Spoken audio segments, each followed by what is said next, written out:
Hello everyone, Darkside Phil here, and welcome to another edition of the Hateful Truth video game review series, where I give you maximum truth and minimum bullshit regarding the latest retail releases. And today I have something really good to talk about. Today is a game that had potential to, unfortunately, continue on in a path that last year's installment went, alright, but did not. And I think it's because it's actually different parts of the same development studio that are working on this game. Now, of course, you probably already know what I'm talking about. Assassin's Creed has had a new installment, one a year, ever since back Assassin's Creed 2. And every year I review the games, and I basically tell you my honest opinions about them. Last year I was very disappointed. I really felt that Assassin's Creed 3 went in the wrong direction. In an attempt to change a lot of the things in the Assassin's Creed universe and say, oh, this is part 3, which is why there's so many changes, a lot of the things of the Assassin's Creed universe that people liked were missed, and a lot of things that they tried I felt didn't work. This year, Assassin's Creed 4 Black Flag is almost a semi-prequel. It actually takes place before the plot of Assassin's Creed 3, and in a lot of ways, you might say to yourself, oh, sorry, I got distracted. You might say to yourself, it's a prequel. Prequels usually don't matter because, as you know, you already know what's going to happen in the future, so why would you care about the prequel? However, I am here to tell you about Assassin's Creed 4 and about how much I actually enjoyed it. I'm going to tell you about the things that succeeded, the things that did really well, and the things that didn't do so well, and then I'm going to give you my final thoughts on the game, okay? So, Assassin's Creed 4 Black Flag. Basically, you jump into the boots of Edward Kenway, who is an ancestor of Connor, who was the main character of Assassin's Creed 3. However, you don't know in what relation or what regard he is the ancestor. Like, is he going to be the grandfather? How does this happen? Because at the beginning of the game, there's no real family structure built up, and so it's very confusing as to how this would come and take place, okay? Edward is a pirate. He has a wife, but he wants to be free. He wants to sail the seas and make money so that he doesn't have to hold down like a regular job like everyone else. So he actually leaves his wife, is estranged from her, and sets out to become a pirate. And this is where it's much different than the plots of many other Assassin's Creed games. Without spoiling too much, Edward does not start out as an assassin, and this really isn't the story of how he becomes an assassin. It's really the story of his early to midlife, the things that he does as he's pirating, the trouble he gets into, the friends that he makes, and how eventually it's kind of almost a story of redemption, how he wants to, later on, improve his life from the way he's been living it. Now, of course, there's all kinds of twists and turns. There's the Templars, which he has run-ins with. There's the Assassins, which he also has run-ins with, and surprisingly enough, the Assassins don't like him, and again, that's a major difference in this game versus other games. It's really, he is struggling to be a pirate and making it in the world with all these things going on around him. And yes, there will be side plot that contains things like, Juno and stuff like that, and the end of the world plot. Although, that stuff really does take kind of a back seat, at least when it comes to Edward's story. Now, the other portion of this game is, if you remember correctly, at the end of Assassin's Creed 3, a major character died. And so you're like, well, if that happened, how are they going to continue on with Assassin's Creed 4? Well, in this case, it's very unique. You are in a first-person perspective. You are supposedly a prospective employee of Abstergo Industries, who supposedly, as we know, is controlled by the Templars, but has now become a game development studio. And they're actually using the Animus technology to allow people to jump into the past and into the lives of these assassins, and using that as the plot lines for a game. So the premise here is that you are a game developer who is going into the past and living the life of Edward Kenway, so you can then translate that into a video game later on. Interesting premise, but of course during the course of these first-person segments, you come to find out that everything is not as what it seems. There is some Templar involvement trying to find out certain information regarding things in the plot line of Edward, and that's really where it becomes unique, okay? Now,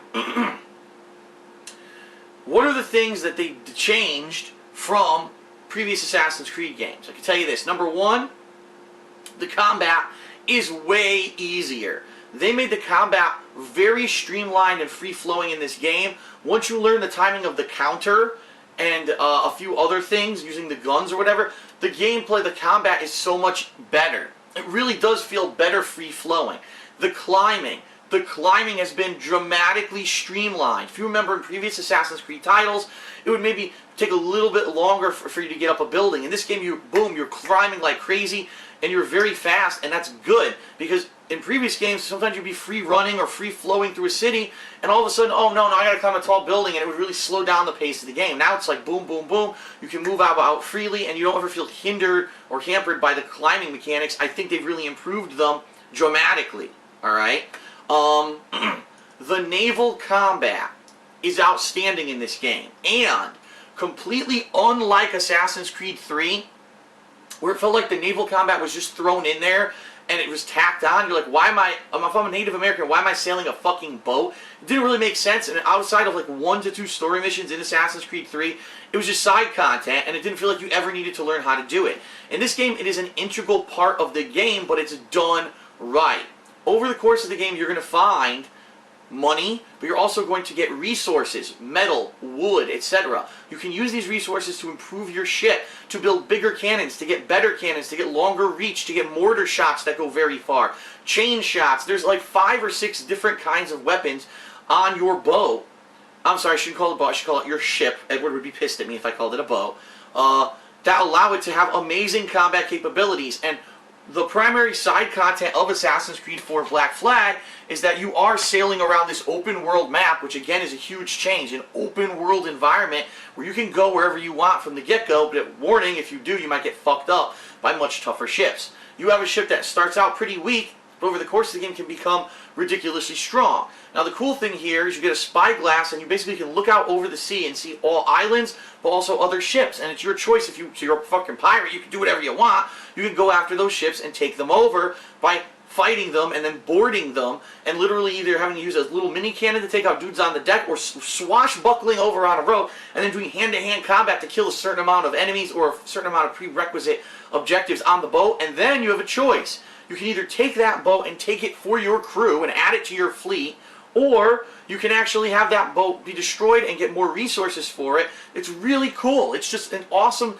side content thing where you really feel like a pirate. It's Pirate Simulator 2013. And it's awesome. It's just such a cool thing. Again, here it's in place, it's in context of the story, it makes perfect sense, and it's well executed, versus Assassin's Creed 3, it was out of place, it didn't make sense, and it was poorly executed. So it's so much better this year to have this combat. Now the other cool thing is, these boats, similar to how in previous Assassin's Creed games you had a Brotherhood of Assassins who you would send out on side quests, not so in this one.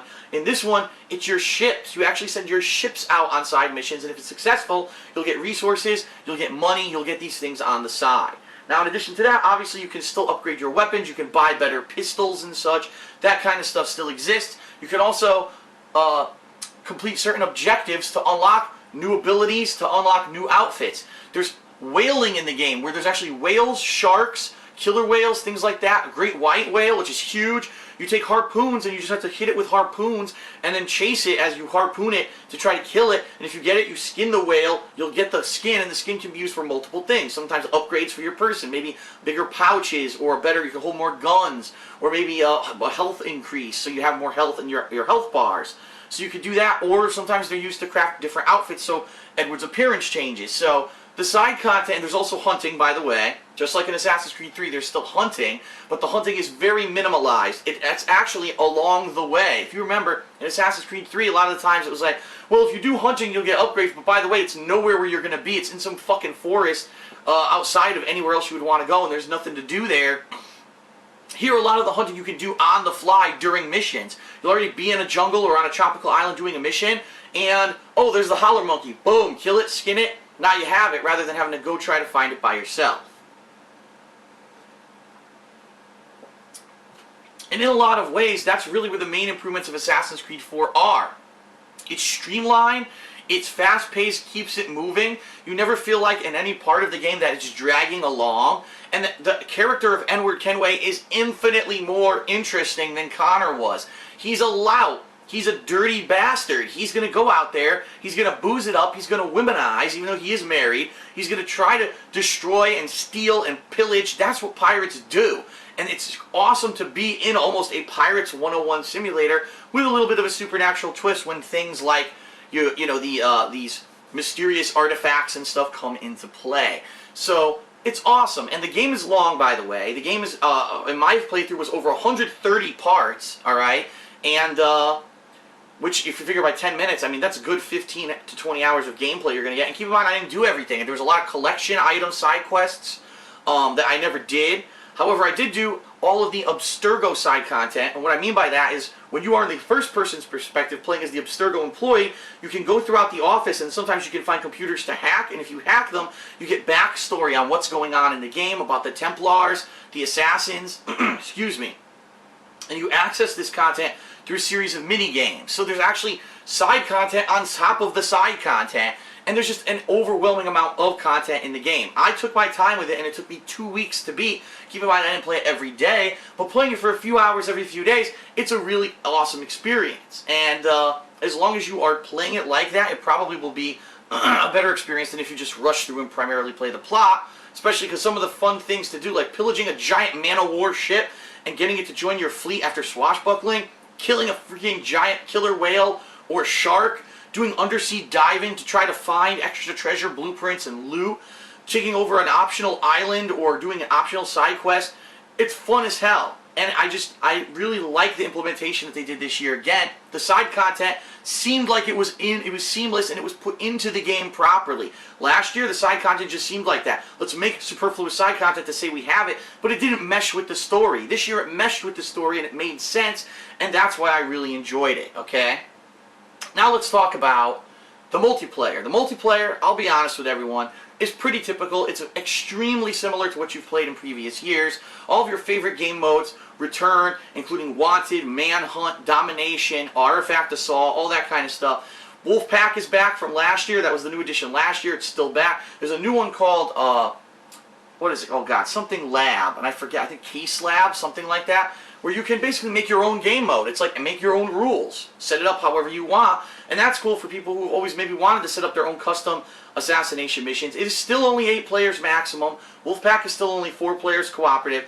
In that regards, the multiplayer hasn't changed that much. So again, some people say if it ain't broke, don't fix it. Some people say, well, it's boring. For me, I'm kind of on the fence. I can see if you have friends who have the game and you want to jump on, or even just play a couple random matches, why you'd be interested in it. I don't know why anyone would play this for an extended period of time, being that it's about the same thing. And actually, that's kind of the one major complaint that I think a lot of people have about the game. You had this awesome naval combat in the campaign, and you didn't adapt it to work for multiplayer. They didn't even try. It's just the same multiplayer you've had every year. So why, when you had such a great opportunity, did they squander it? Why did they say, forget it, and not do it? If you really want my honest opinion, I think it's because their production schedule, they know that they only have 2 years to work on a game, and therefore, you know, they did what they could. They made a long, epic story, great character development, streamlined controls, streamlined traveling and fighting, but also climbing.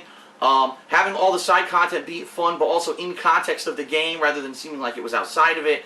And the game, for the first time ever in Assassin's Creed game, has a different kind of ending. I'm not going to spoil it for everyone, but I was very surprised the way that the game ended.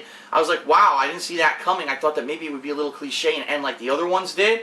The one other cop-out that I do have to say is this. You don't really find out what's going on with the people from Assassin's Creed 3. When I say that, I don't mean Connor or all that. I mean the people outside. Desmond, his friends who he'd been working with the Assassins.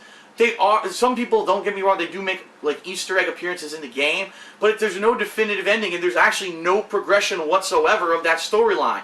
Is Desmond dead? I guess so. I mean, they kind of said that in the end of the last game, so I guess they're sticking with that. But who's going to take up the reins? What's happening with the Assassins now? What is going on? There's almost no progression whatsoever. It almost seems like that part is filler. And the one major thing that I want to say, because I don't running out of time, I only have about 20 minutes on my battery, it seems to me, and I could be completely wrong, but just bear with me, it seems to me that Assassin's Creed 4 really was supposed to come out before Assassin's Creed 3. And when I mean that, when I say that, think about it. Chronologically, it makes sense, right? It wouldn't be a prequel, it would have come out in the right order. The naval combat would have been in there, it would have been much better the first time around, okay? And it seems to me that perhaps if that whole plotline last year of the Desmond and everything happened in that game, in Assassin's Creed 4, then maybe in 5 we could have had some development. But now it seems like this was almost like, it's a great game, but for that plot, for the gods and the world's going to end plot, this almost seems like just a filler episode. You don't get any real satisfaction in that regard. It's mostly focused on Edward and Edward's story, which is fine because he's a fun character, but I don't get why they kind of left out the whole other plot line, and it really does leave you feeling a little bit empty inside. Like, damn, there's no progression. I wonder if next year they're even going to bother with that, or what's going to happen. I don't know. Okay? So overall, Assassin's Creed 4, major improvement from last year, a much more interesting protagonist, improved controls, improved parkour, side content that not only is fun and better developed than last year's, but actually is integrated into the story perfectly. The only real complaints I have is the multiplayer is pretty much the same if you've already played. They didn't really go the extra mile and try to add naval multiplayer, which I think they should have. And really there's not enough development of the main plot line behind everything. It seems like because Desmond's gone, that's it. Are they just going to not talk about it anymore? And it's really weird that they just kind of dropped it like that. And they didn't have something behind the scenes going on. It almost, again, it feels to me like this game should have come out first. And then maybe they had something in store for the Connor episode, but something happened. This game got delayed. And maybe the reason that the Connor game, Assassin's Creed 3, has the boat combat is because it was supposed to be an Easter egg for those who liked it from this game. Oh, we still have it. It's in there to some capacity. Because it was so out of place in that game. It's so in place there. In here, why wouldn't this have come first? Alright? So all factors considered, a much better outing than last year. I'm back on board the Assassin's Creed train after being derailed for 1 year. I think we're back on track as long as they can keep this up. Of course, next year, the game that comes out is going to be the development team who made Assassin's Creed 3, which makes me very skeptical. What a difference. There were remember last year how many bugs we had, how many problems there were? None of that this year. It was flawless. There were a few little nitpicky things here or there, but that was just me being a dick rather than saying this really didn't hinder my playthrough. I had a lot of fun with it. Assassin's Creed 4 Black Flag, I'm going to give it a 9 out of 10. It's not so epic that I think it's Game of the Year material, but I do think it's one of the best Assassin's Creed games. I even said this in the playthrough in the credits. I actually would say this is my second favorite Assassin's Creed game of all time. My first being Assassin's Creed, I'd probably say either Assassin's Creed 2 or Brotherhood. We're both quite good.